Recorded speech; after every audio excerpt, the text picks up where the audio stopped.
दूसरे पेज पर निकली बिक्री बढ़ाने वाली खबरों को सरसरी नज़र से देखकर मैं अखबार रद्दी में डालने ही वाली थी कि नज़र उस महिला की तस्वीर पर पड़ते ही मैं चौंक गई।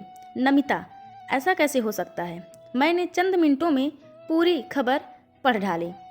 नमिता को उल्टा बताने के लिए कोई मसाला नहीं छोड़ा गया था उसमें, लेकिन अंतिम लाइन तक आते आते मेरी पलकें भीग गई। महिला इस समय जेल में भयानक सदमे में है। वो ना कुछ कहती है और ना ही उसके चेहरे के भाव से लगता है कि कुछ सुन रही है। मैंने उससे मिलने जाने का फैसला कर लिया।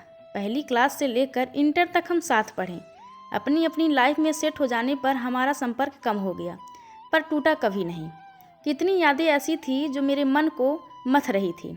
अपने हर काम को परफेक्शन के साथ करने की फितरत रखने वाली नमिता से एक बार मैंने हंसी में पूछा कि तू बॉयफ्रेंड बनाने से इतना परहेज क्यों करती है? उसने गंभीरता से जवाब दिया, तो मुझे पुराने ज़माने की कह सकती है, पर मेरा मानना है कि एक बार में एक काम करो और पूरी शिद्दत से करो। मैं पहले पूरी शिद्दत से अपना कैरियर बनाऊंगी, उसके बाद जब शादी करूंगी तभी प्यार करूंगी। अपनी फ्रेंड को अपने वकील के रूप में सामने पाकर भी उसके चेहरे पर कोई भाव ना आया। उसे ना आज़ादी चाहिए थी ना जिंदगी। लेकिन 15 दिन बाद मिली उसकी बेटी को होश आने की खुशखबरी। जब मैंने उसे सुनाई तो वो खुशी से फूट कर रो पड़ी।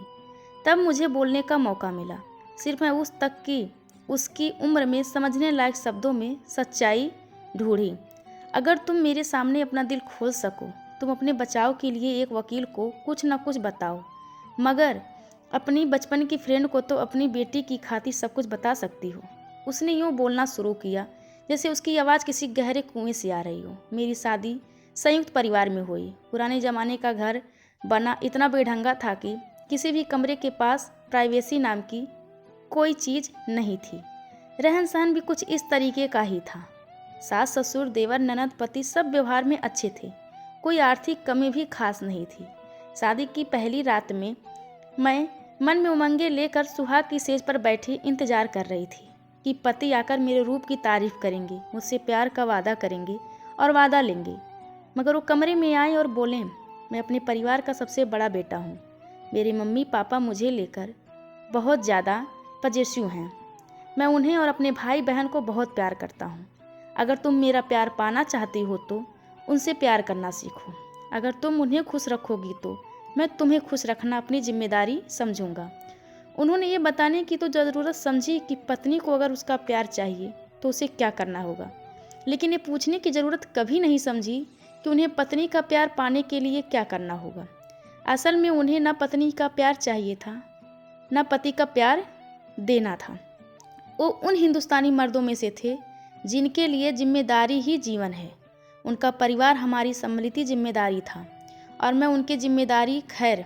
धीरे धीरे मुझे लगने लगा कि मुझे ही थोड़ा प्रैक्टिकल होना चाहिए। पति मेरा ख्याल रखते थे, वह मेरे बहू वाले रूप से संतुष्ट थे, इसीलिए मुझे संतुष्ट रखने की कोशिश करते थे। किचन में सास ना मुझे अकेला छोड़ती और ना खुद अकेले काम करती। नतीजा मुझे मेरा मी टाइम कभी नहीं मिला। मी टाइम तो दूर, तू तो जानती है मैं शादी से पहले फ्रीलांसर ग्राफिक डिज़ाइनर की तरह खुद को एस्टेब्लिश कर चुकी थी। मैं तो किसी से यह भी नहीं कह सकती थी कि मेरे ससुराल वाले मुझे काम करने से मना करते हैं, क्योंकि मनाही तो कोई नहीं थी, मगर मुझे काम के लिए भी एक मुझसे टाइम कभी नहीं मिला। धीरे धीरे मेरे लिए क्लाइंट छूटने लगे। पति से शिकायत करती तो कहते तुम्हें काम करने की क्या ज़रूरत है। मेरी किसी मानसिक ज़रूरत को न समझने वाले पति को ये समझ पाना कि जॉब मेरी मानसिक ज़रूरत है मेरे लिए नामुमकिन था। बेटी होने के बाद मैंने अपनी क्लाइंट दोबारा पाने की कोशिश भी छोड़ दी। मैं अपनी दुनिया उसमें रमाती गई। मेरे जीवन में एक ही कमी थी, स्वस्थ मनोरंजन की, उस रूमानी प्यार की जो हम सब फिल्मों में देखते हैं और अपने पति से पाने की उम्मीद पालते हैं। मेरा काम छूट गया, मगर लैपटॉप मेरे जीवन में था। इस तरह मेरे जीवन में मनोरंजन का एक ही रास्ता बचा था, सोशल मीडिया, और उसी रास्ते से देव मेरी ज़िंदगी में घुसा। पहले देव मेरा दोस्त बना। उसकी बातें इतनी अच्छी लगी कि हमने ज़्यादा समय चैट पर बिताना शुरू कर दिया। टेक्स्ट वॉइस में, वॉइस वीडियो में, वीडियो चैट, दोस्ती में, दोस्ती गहरी दोस्ती में और गहरी दोस्ती प्यार में। कब बदल गई पता ही नहीं चला। मैं खुश रहने लगी, मुझे जीवन से आनंद मिलने लगा। प्यार का वो एहसास और रूमानी पल जो मुझे मेरे पति से कभी नहीं मिले, अब देव से मिलने लगे। पहली बार उससे घर के पास के एक पार्क में मिली। हम किशोरों की तरह जाने कितने समय तक आंखों में आंखें डालकर बैठे रहें। मैंने बेटी को स्कूल से लाने ले जाने के लिए अलार्म लगा रखा है ताकि घर के कामों में भूल ना जाऊं। मैं उठकर चलने लगी तो देव ने बस यूं ही खामोशी से मेरा हाथ थाम लिया। उसके छूते ही मुझे लगा जैसे मेरे शरीर का एक एक कोना अभी तक कुंवारा है। वो सरसराहट और झंझनाहट, खुशियों की तरंग मुझे पहली बार महसूस हुई जो किसी प्रेमी के छूने से महसूस होती है। कुछ समय यूं ही हम पार्क में मिलते रहे।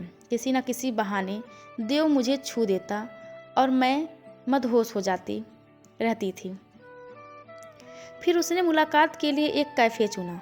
मैं उसके प्यार में इतनी पागल हो गई थी कि मुझे सही गलत का कुछ भी अंदाज़ा नहीं था।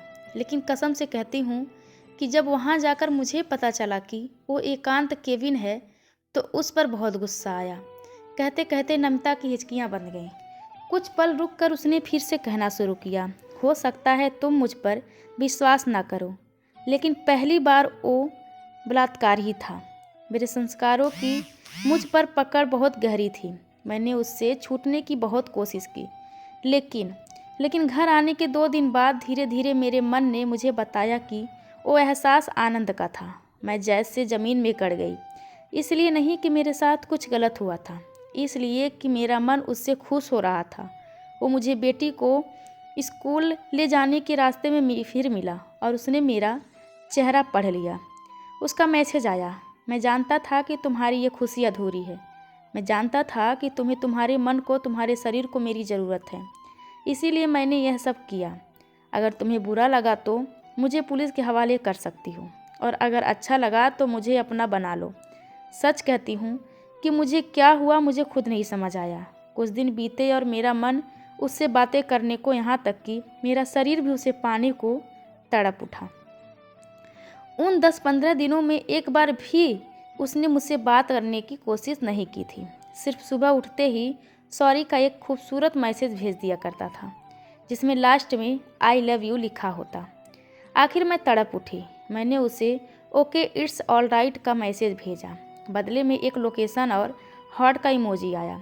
उस दिन का आलिंगन ऐसा था जैसे सदियों से तरसी धरती को पानी की बूंदों ने सौंधी खूबसूरत खुशबू से महका दिया हो। मेरे जीवन में पति पत्नी के पुनीत और सरस प्यार की कमी को इस अपवित्र प्यार ने पूरा कर दिया था। तभी एक दिन उसने मेरे सामने प्रस्ताव रखा कि मैं अपनी बेटी को लेकर उसके साथ भाग चलूं। मैं बिना कुछ सोचे समझे उसके बताए पते पर पहुंच गई। वहां जाकर मेरा उस भयानक सच से सामना हुआ कि मेरी रूह कांप उठी। वो प्यार नहीं, एक जाल था जो ट्रैफिक ने मुझे एक बच्ची के साथ फंसाने के लिए रचा गया था। मैंने भागना चाहा तो समझ आया कि ये जाल कितना बेरहम है और कितना मजबूत है।